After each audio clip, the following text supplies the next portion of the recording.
Good morning, all of you. Good morning. All of you, please switch on your videos. So today we are going to start the next chapter, laws of motion. We can do the numericals regarding with that of the projectile motion and that of the motion of an object along a plane during the revision time. So today we are moving to the next chapter, laws of motion. So all of you write the next heading, laws of motion.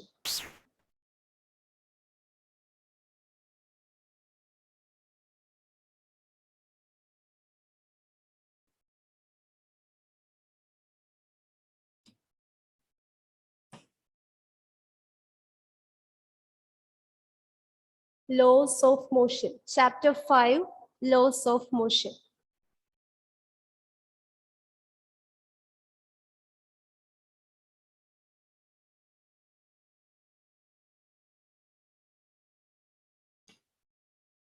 Okay. So in the last two chapters, that is in the motion in a plane and motion in a straight line, we were discussed about motion of an object. So then, but we are discussed about what is the definition of motion, what are the different terms associated with that of the rectilinear motion, circular motion, and what happens to these equations of motion if the object is travels along a plane and all. But we are not thinking about what is the real cause of motion. What is the cause of motion? Why this motion is occurs?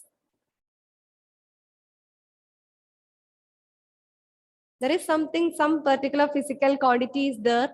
Due to the presence of the physical quantity, actually the motion is takes place.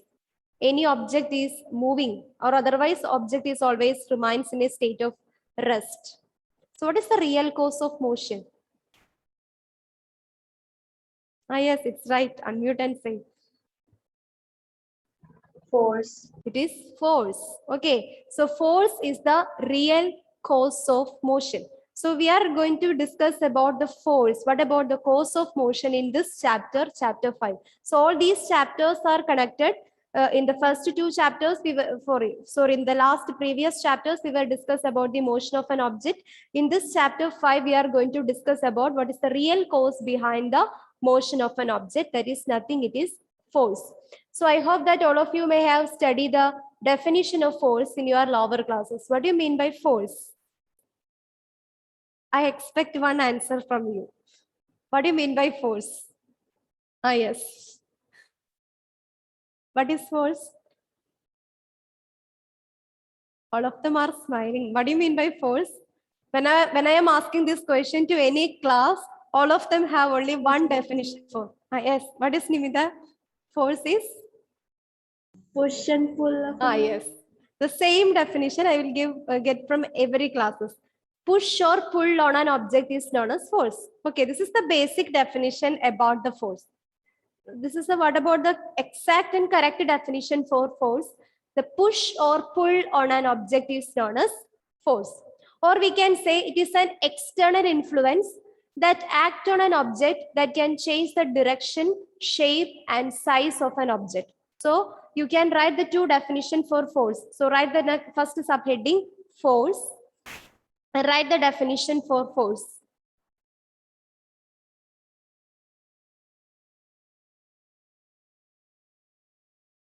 It is a push or pull on an object. This is the basic definition for force.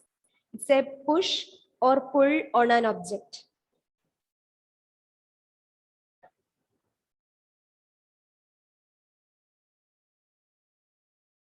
Or you can write an external influence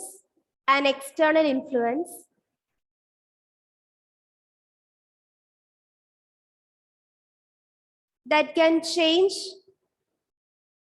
the shape, size, and direction of an object is known as force. An external influence that can change the shape, size, and direction of an object is known as force.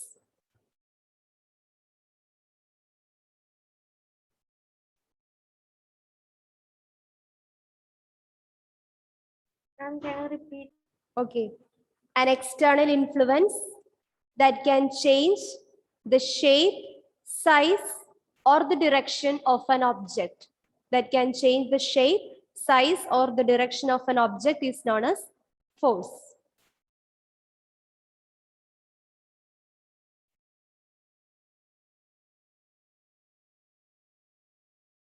Now write the characteristics of force. Can you identify the force belongs to which type of physical quantity? Is it a scalar quantity or a vector quantity? Vector quantity. Force is a vector quantity because it has both magnitude and direction. So force is a vector quantity. Force is a vector quantity.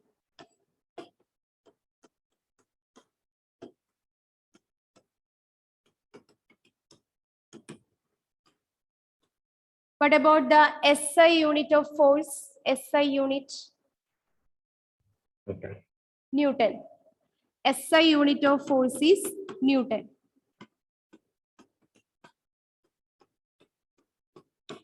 Now, what about the dimension of force?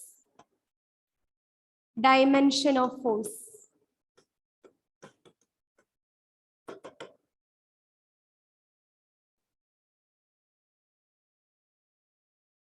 And measure is means Very good.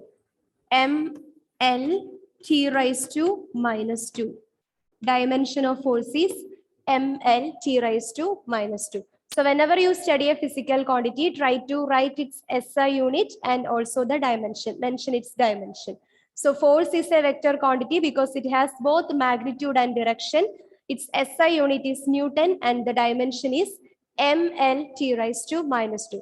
So a lot of theories are proposed in physics by Galileo and Newton regarding with that of the force. But nowadays we are follows the laws of motion that is proposed by Sir Isaac Newton. So before entering into this laws of motion, we can discuss what are the different effects of force. Can you explain what are the different effects of force? What all things can a force can be caused on an object? Different effects of force.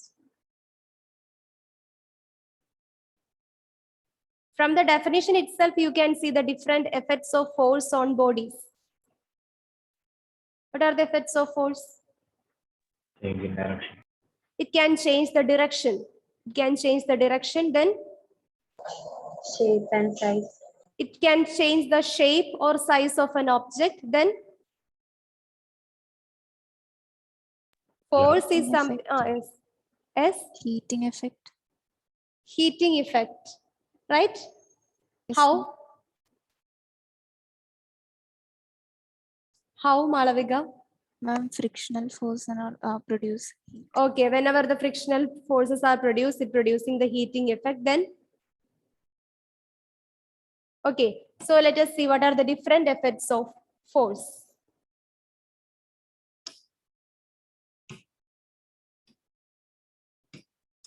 So it initiates a motionless object. It initiates a motion in motionless object. Change the velocity of the moving object. It can either increase or decrease the velocity of an object by pushing or pulling an object. Alter the direction of a moving object, and it is changes the shape and size of an object. So these are the different effects of force.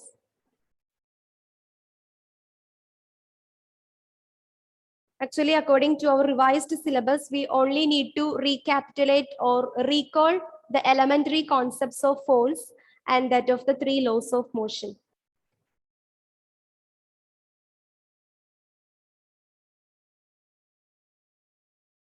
So force is an external influence that can change the shape, size, and direction of an object.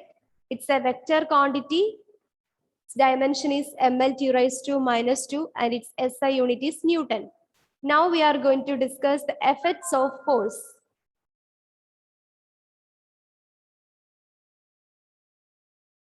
It can initiate a motion in a motionless object. If the object is at rest, if you apply a force, it started its motion. It can change the velocity of the moving object. So by applying a force, we can either increase or decrease the velocity of an object. Similarly, a force can alter the direction of a moving object, or it can change the shape and size of an object.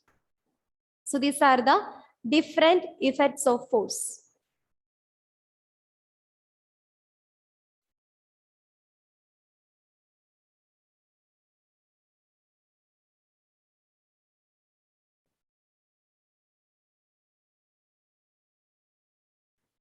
Is it over? Yes, ma'am. Okay. Now the force is basically classified into two types. One is balanced force and unbalanced force. So next is classification of force. Force is mainly classified into two types. One is balanced force and other is unbalanced force.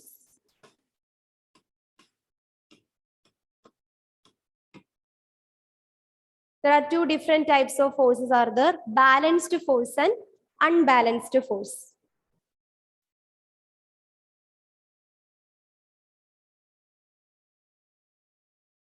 So my next question, what do you mean by balanced force?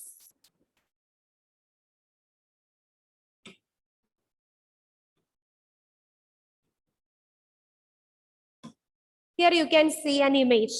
A person is sitting in a chair. Okay. So does he move from the chair? Actually, this is the slide for 9th standard. That is why it looks like this. Okay. Does he move from the chair or not? No. No. What all forces are acting on him? Gravitation force. One is a gravitational force, or we can say a force that is exerted by a person onto the chair. Then one more force is acting on his. What about that? No. What about that force? Yes? Normal force. Yes. Actually, here there are two forces are acting. One, a force that is applied by this person into this chair. He exerts a force whenever he sits on this chair in the downward direction. But at the same time, the chair exerts an upward force on this person. It is in the upward direction. Okay, so here where there are two forces are acting. One is a force which is exerted by a person onto the chair in the downward direction. At the same time, the chair is exerts an upward force on this person. And these two forces are equal in magnitude. But what about the direction? But opposite in its direction. So here we have two forces are there. One is a force which is acting in the downward direction and another force is acting in the upward direction.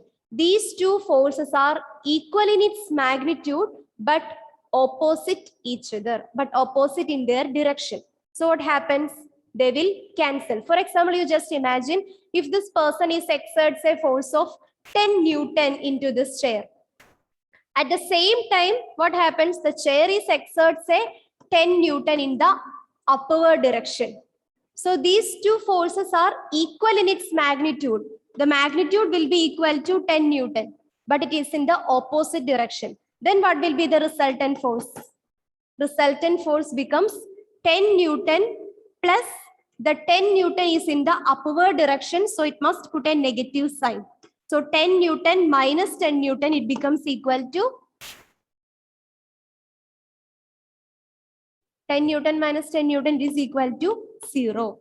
So this is what is known as balanced force. That is, if equal and opposite forces are acting on an object, we can call it as a balanced force. Or in very simple words, we can say if the resultant force acting on an object is equal to 0, such forces are called balanced force. Okay, so here that is what is explained. This picture is explained the case of balanced force.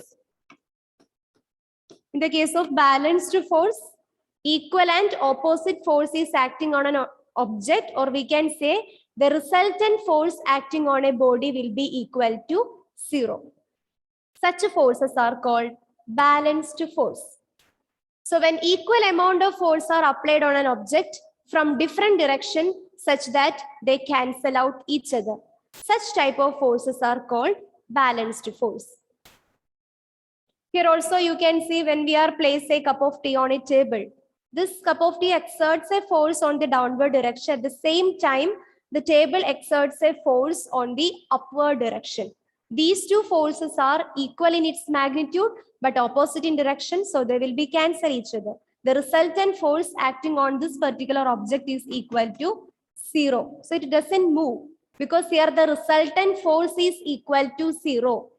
If the force is there, then only we can say an object is said to be in motion. But here the resultant force is equal to 0. So we can say the object is at state of rest. Such type of forces are called balanced force.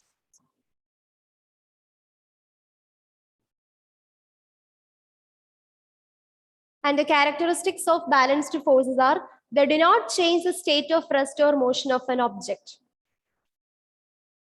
They may change the shape and size of an object. You just imagine in the case of a balloon. If you are applying equal and opposite force on a balloon, it may change the shape of the balloon, but it doesn't move because equal and opposite force is acting on a balloon.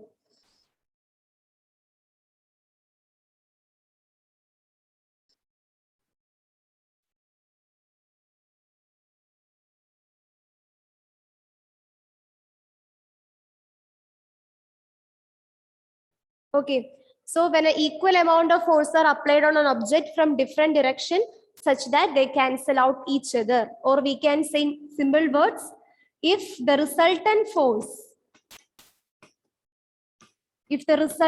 force acting on an object is equal to 0,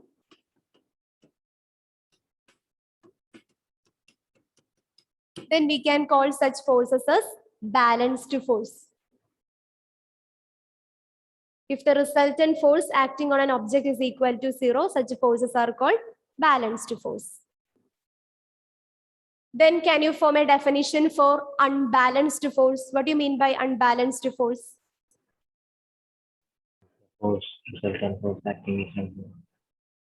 Yes, if the resultant force is acting on an object is not equal to 0, then we can call it as an unbalanced force. Okay. So write the definition for unbalanced force. When the forces applied to an object are of different magnitude, are called unbalanced force. When the forces applied to an object are of different magnitude or not in opposite direction, so we can call such forces as unbalanced force. In the case of seesaw, we can see the same phenomenon of unbalanced force.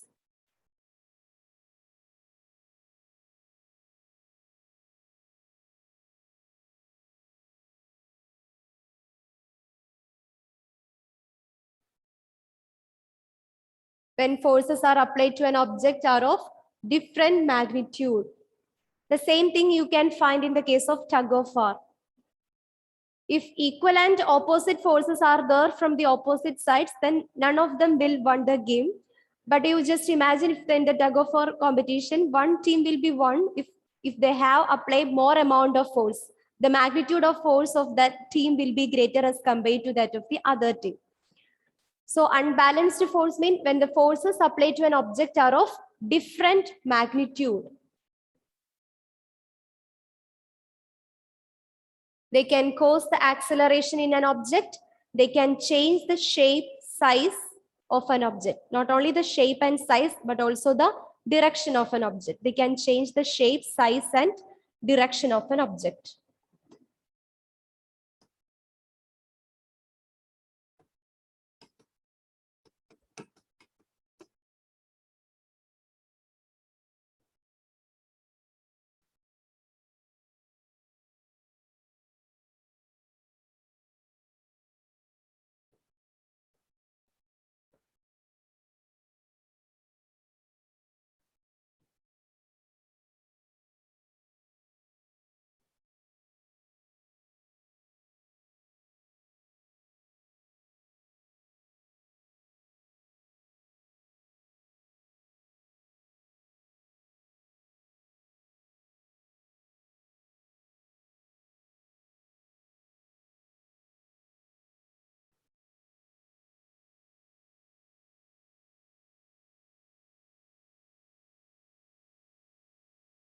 Is it over?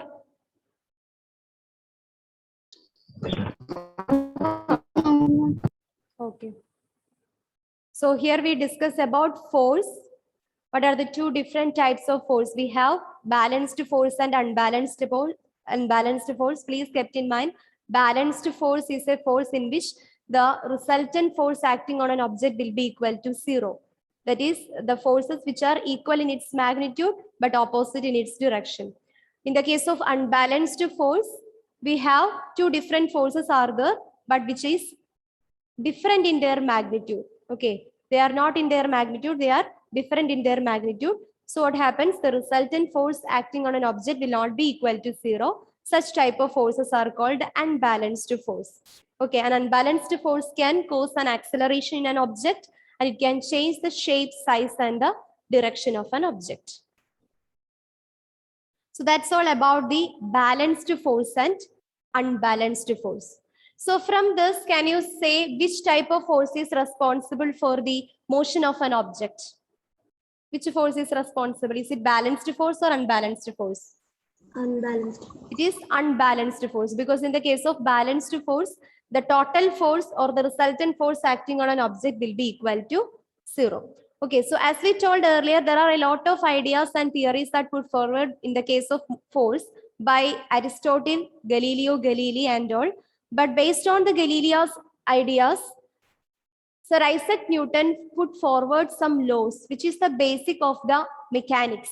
Okay, he put forward some 3 laws of motion, which is the basis of the Newton's basis of the mechanics. Mechanics is a branch of physics which is regarding with that of the motion of an object.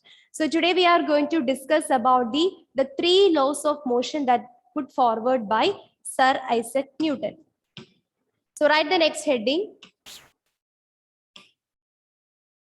Newton's laws of motion. Newton's laws of motion.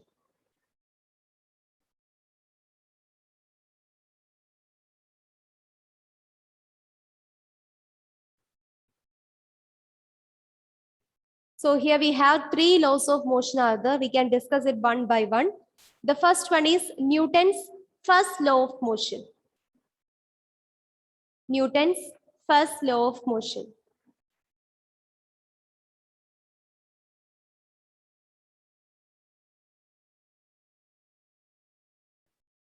So write the first law of motion. An object remains in a state of rest or of uniform motion in a straight line unless compelled to change that state by an applied force.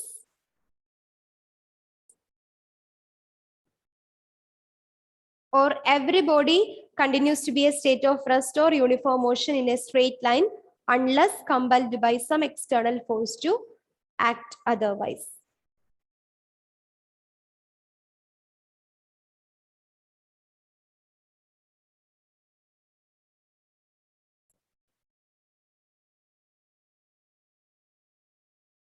Newton's first law of motion. An object remains in a state of rest or of uniform motion in a straight line unless compelled to change that state by an applied force.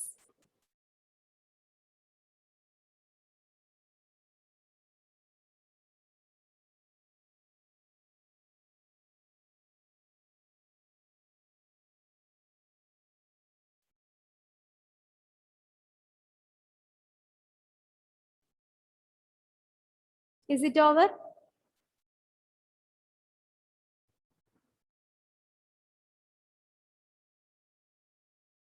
Yes. Okay. So this is what is the Newton's first law of motion. We can correlate this Newton's first law of motion something that is related to our daily life, right? We know that nowadays the IPL is going on, right? Aditya Dev? We are all interested to watch the IPL. Yeah. So we are very much eager to see not only the IPL, if you are, if it is a favorite TV shows or mobile games, we are interested to spend before it for a long time. Okay, till night, from morning to till evening, we are interested to spend, not only you, but also including me. Okay, we are all interested to watch something from morning to till evening. If we are get free time, even though we have to finish a lot of works, lot of exams will be there, we are interested to watch all these things. Up to where? until or unless an external force will be there in the form of your mom with a stick in the nearby doorstep, right? So this is what is known as Newton's first law of motion. Okay, every object in this universe always have a tendency to remain in a state of rest or state of uniform motion, unless or until it compelled by an external force to change that state. Then that object compelled to change that state of rest into motion. If it is in a state of rest, if an external force is acting on that object is then compelled to change that state into motion. So this is what is known as Newton's first law of motion. Is it clear? Newton's first law. Is there any doubt regarding with that of the Newton's first law of motion? Newton's first law of motion is also known as, can you recall that name? Newton's first law of motion is also known by one more name. What's that? Law of inertia. Law of inertia. Very good. Newton's first law of motion is also known as law of inertia. Why? Why the Newton's law of motion is also known as law of inertia? What do you mean by inertia?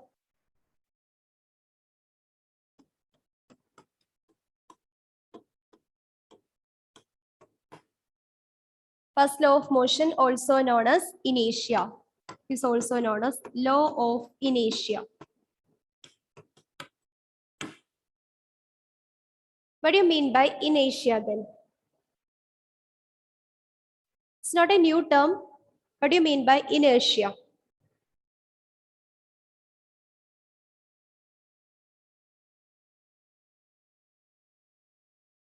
Here in the first law of motion, we are already told that an object remains in a state of rest or state of uniform motion in a straight line.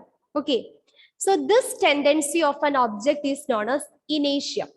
Every object in this universe always have a tendency to remain in a state of rest or state of uniform motion. That tendency of an object is actually known as inertia. Or in simple words, we can say inertia is actually an inability of an object. It is the inability of an object to move, or it is the inability of an object to rest, or it is an inability of an object to change its direction. Inertia is something that is related to the inability of an object, the tendency of an object to remain in a state of rest or state of uniform motion. That is what is known as inertia. Okay, so the Newton's first law of motion is also known as law of inertia. All of you write the definition of inertia. The tendency of an object to stay at rest or preserve its state of motion. The tendency of an object to stay at rest or preserve its state of motion is known as inertia.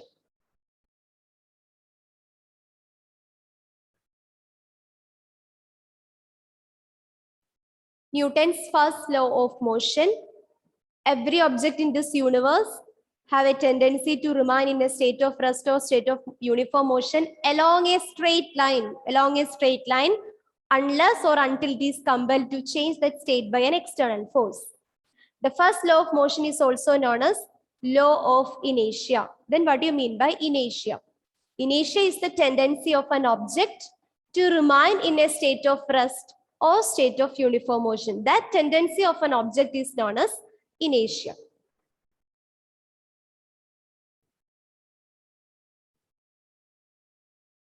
And we have three different types of inertias are there. Okay, inertia are mainly classified into three. What are they? Any idea? Inertia of rest,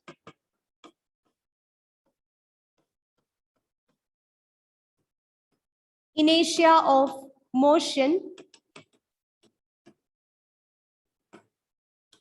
and one more is there, inertia of direction.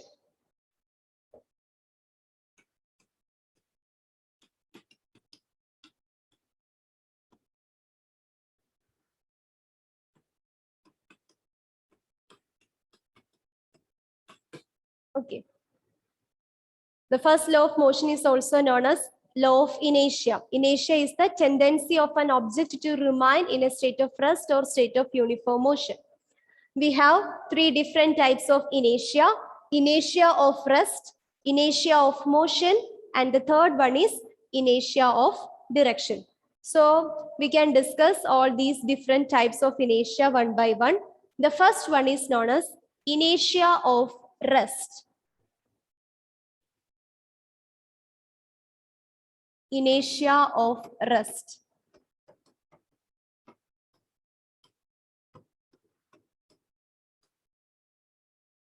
What do you mean by inertia of rest? Inertia is something that is related to the inability of an object. Then what do you mean by inertia of rest? It is the inability of an object to change the state of rest into motion. Okay, it is the inability of an object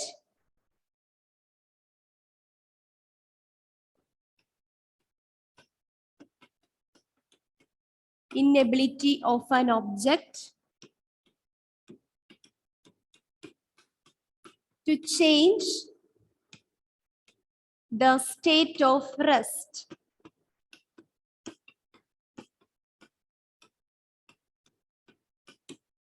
Inability of an object to change the state of rest. That object is enabled. It is enabled to change that state of rest. It always like to be remains in a state of stationary state. Okay, it is always likes to remain in a state of rest.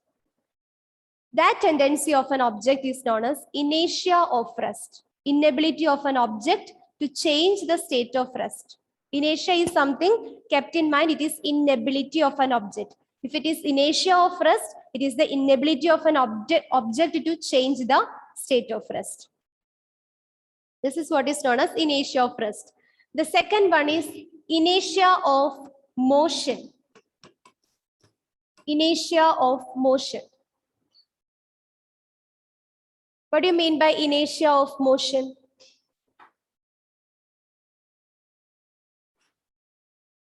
Try to correlate the definition of the first one, inertia of rest.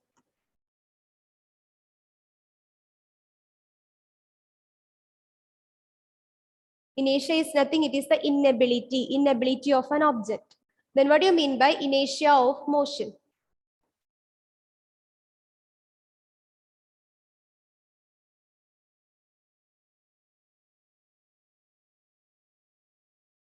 Anashwara? Ma'am, inability of an object to change the state of motion. Yes, inability of an object to change the state of motion. It is the inability of an object to change the state of motion. For example, if an object is moving along a straight line, it is enabled to change that state of motion into rest. It always have a tendency to remain or continue the motion along the straight line itself. This inability of an object is known as inertia of motion.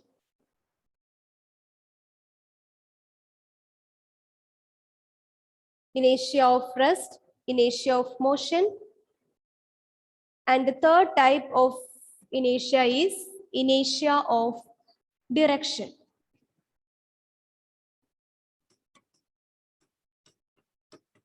Inertia of direction.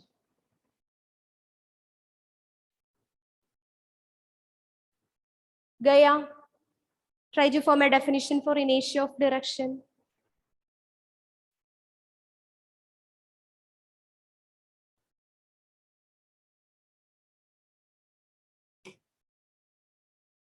Jewel, inertia of direction. Yes, ma'am. It is the inability of an object to change the direction of object. Yes, it is the inability of an object to change its direction. Inability of an object to change its direction.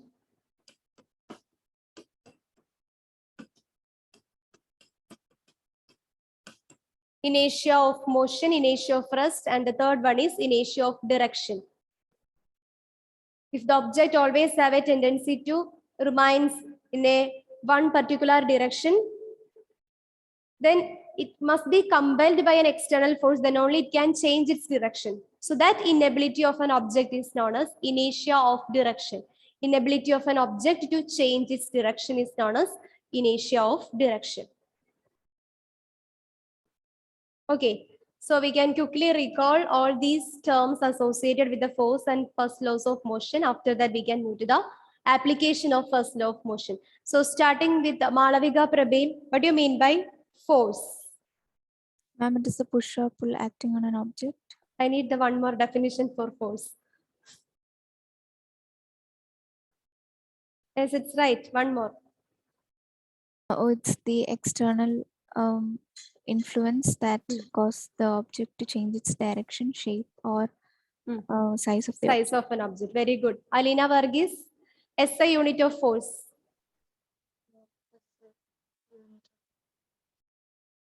It is Newton. Okay, I can hear. Naurin, is it belongs to which type of physical quantities? It is a scalar or vector? It is a vector quantity because it has both magnitude and direction. Then Abhinav, what are the two different types of forces are there? Balanced force and unbalanced force. Very good. Balanced force and unbalanced force. Then Anjana, which force is responsible for the motion of an object? Is it balanced or unbalanced? Balanced. Is it balanced force? No, unbalanced. If it is not balanced, then the other choice is only unbalanced. Which is the right answer? Unbalanced. This unbalanced force. Then Tom Sinden try to differentiate between balanced force and unbalanced force. If the resultant force acting on a body is zero, it is balanced force. Okay. And if it is not zero, it is unbalanced force. It is unbalanced force. The next question to who? Aditya Dev. First law of motion.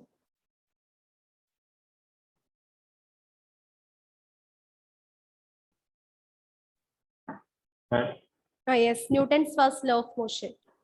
If the object remains in a state of rest or it is in a uniform motion, then it is that is the first law of motion.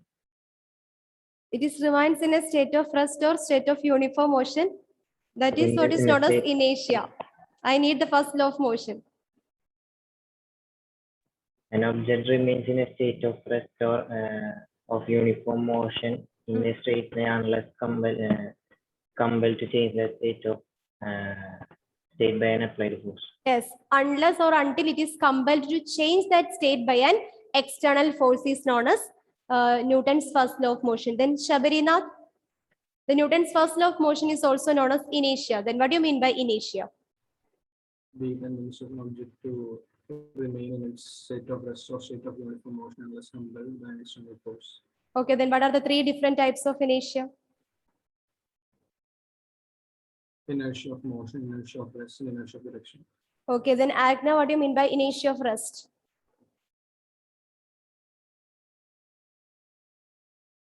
Agna? Niranjan, what do you mean by inertia of rest?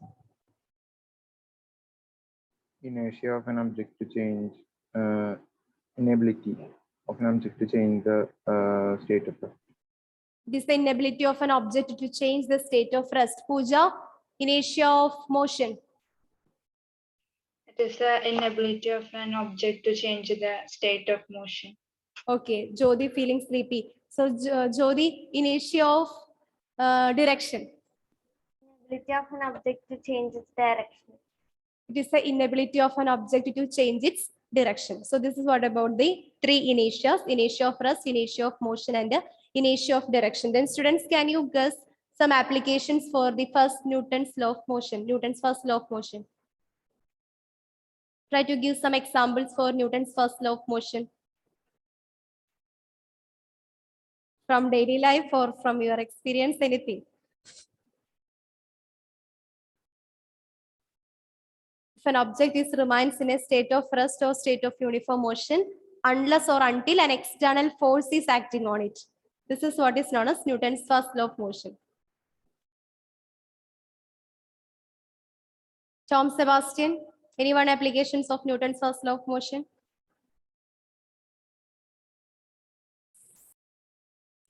Ma'am, when you're in a vehicle, like when the vehicle starts to turn, Yes. your body doesn't turn along with the vehicle, it goes in the opposite direction. Okay. Or in the same time, along with that, the same application, we can consider if while we are traveling, if the car or the bus, if it is applies a brakes, what happen? We We will move to move forward forward. direction or backward direction. We move forward direction. Why it is occurs? To change the state of As whenever the car or bus in motion, we know that along with that vehicle, we are also along in a uniform motion. But whenever this car or vehicle is applies the brakes, we compelled to change that state of motion into rest. Actually, this is an application of Newton's first law of motion. Or if you just imagine, if you are when we are standing in a bus or a bus, when we are standing in a bus, it is not in motion, but when suddenly it is start. Whenever the driver is start the vehicle, what happens? We leans backward. Why? In this case also, we are applying the Newton's first law of motion because we are in a state of rest. But whenever this car or bus starts, we compel to change the state of rest into motion. This is also an application of the Newton's first law of motion. Okay, so we can continue this topic in the next class. I think it's almost 10:08. We can wind up the session. Thank you all. Thank you. Thank you. Thank you, ma'am.